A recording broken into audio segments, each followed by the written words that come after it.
Hello दोस्तों, JIB की एक ऐसी स्ट्रेटजी जो इतने दिनों के लिए कारगर हो सकती है। इस स्ट्रेटजी में दो एस्पेक्ट हैं, या तो आप कोई दो मॉड्यूल चुन लीजिए या पूरे बुक से कोई इंपॉर्टेंट टॉपिक चुन लीजिए।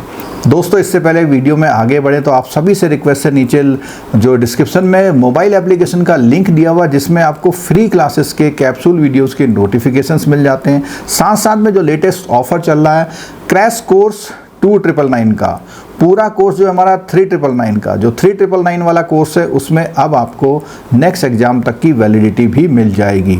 लेकिन जो क्रैश कोर्स है वो 2999 का है। इसमें आपको इतने दिनों के लिए एमसीक्यू मिल जाएंगे, लाइव क्लासेस मिल जाएगी, रिकॉर्डेड जो हमारे पुरानी क्लासेस के रिकॉर्डेड लेक्चर्स है वो भी यहाँ पर अवेलेबल हो जाएंगे। तो आगे चलते हैं, स्ट्रेटजी को डिटेल में समझाते हैं आप। तो अगर मैं बात करूं मॉड्यूल की, तो मैं बिल्कुल आपको एक अलग टेक्निक बताऊंगा कि अब इतने दिनों में आपको अगर कुछ भी पास करना है तो कोई भी दो मॉड्यूल हर पेपर में आप चूज कर लीजिए। अगर मैं बात करूं इंडियन इकोनॉमी की, तो जो भी आप सी और डी मॉड्यूल में पढ़ते हैं उसमें काफ़ी कुछ टच में होता है, आपको फाइन ट्यून करना है उसमें।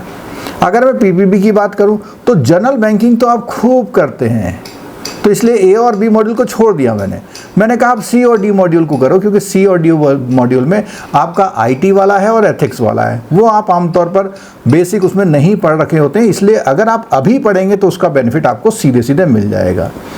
और अगर मैं एएफएम की बात करूं तो एएफएम में जो आपका बी और सी मॉड्यूल इंपॉर्टेंट है। एएफएम में जो बी और सी मॉड्यूल है कोर अकाउंटिंग से रिलेटेड है, अगर आप उसको प्रॉपरली करते हैं तो आपका एग्जाम निकल सकता है।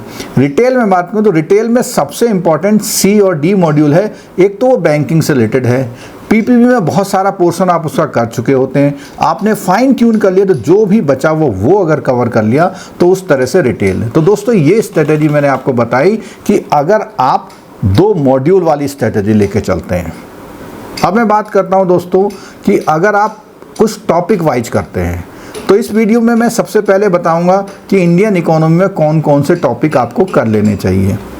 इंडियन इकोनॉमी के टॉपिक की अगर बात करूं तो सबसे पहले इकोनॉमिक्स में एक बिजनेस साइकिल का टॉपिक है, डिमांड सप्लाई का जो रूल्स का टॉपिक है, थ्योरी ऑफ इंटरेस्ट, बजट और आपका जीडीपी वाला टॉपिक।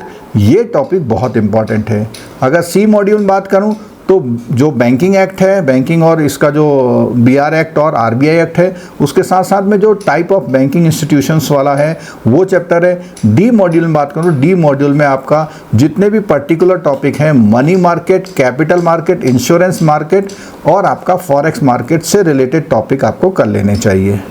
अगर मैं पीपीबी की बात करूँ टॉपिक वाइज, तो पीपीबी में टॉपिक एक केवाईसी का जो दो टॉपिक हैं, फॉरेक्स के जो दो टॉपिक हैं, उसके अलावा जो cheque collection, payment, paying banker, collecting banker के जो प्रोटेक्शन के वो टॉपिक हैं, और दो एक्ट हैं आपके, कंज्यूमर प्रोटेक्शन और राइट टू इंफॉर्मेशन एक्ट, वो आपने कवर करने हैं। जो सिक्योरिटीज़ वाला टॉपिक है, charging security, different mode of charging वाला, वो टॉपिक इंपॉर्टेंट है। एनपीए का टॉपिक है, उसके अलावा प्रायोरिटी सेक्टर का टॉपिक है। और अगर मैं बात करूं मॉड्यूल सी में, तो पहला वाला जो यूनिट है वो इंपॉर्टेंट है मॉड्यूल सी का, उसके अलावा जो डिलीवरी चैनल्स हैं वो इंपॉर्टेंट है।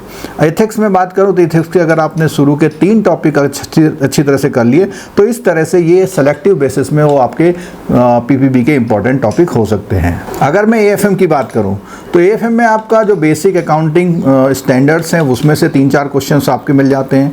बैंक रिकंसिलिएशन स्टेटमेंट से आपको मिल जाते हैं।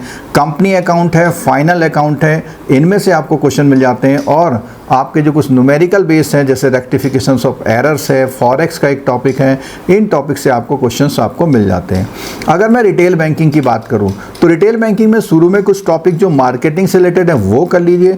बाकी आगे जो है housing loan, car loan, card, इससे रिलेटेड जो भी आपको इंपॉर्टेंट टॉपिक वहाँ पे दिए हुए हैं मॉर्गेज से रिलेटेड, वो आप जरूर कर लीजिएगा, क्योंकि रिकवरी वाले कुछ एक्ट आप पीपीबी में पढ़ चुके होते हैं, वो आपको बेनिफिट करेंगे। तो दोस्तों, इस तरह से ये हमने आपको जेआईबी का वो दो स्ट्रेटेजी बताई, या तो आप मॉड्यूल 2 पिक कर लीजिए या आप सेलेक्टिव टॉपिक कर लीजिए। इनको फॉलो करिए, ये पुराने हमारे जो 16 ईयर के एक्सपीरियंस हैं उन टॉपिक को बताएं जिसमें से अक्सर क्वेश्चन पूछे जाते हैं, और आपको इन टॉपिकों को सीखना भी चाहिए बेसिकली।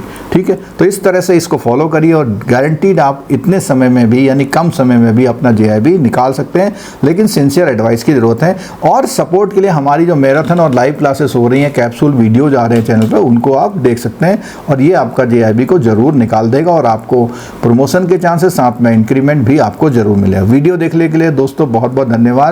इस वीडियो को ज़रूर अपने उन दोस्तों के साथ शेयर ज़रूर करिएगा जो लोग JIB की सिंसियर तैयारी कर रहे हैं। Thank you so much.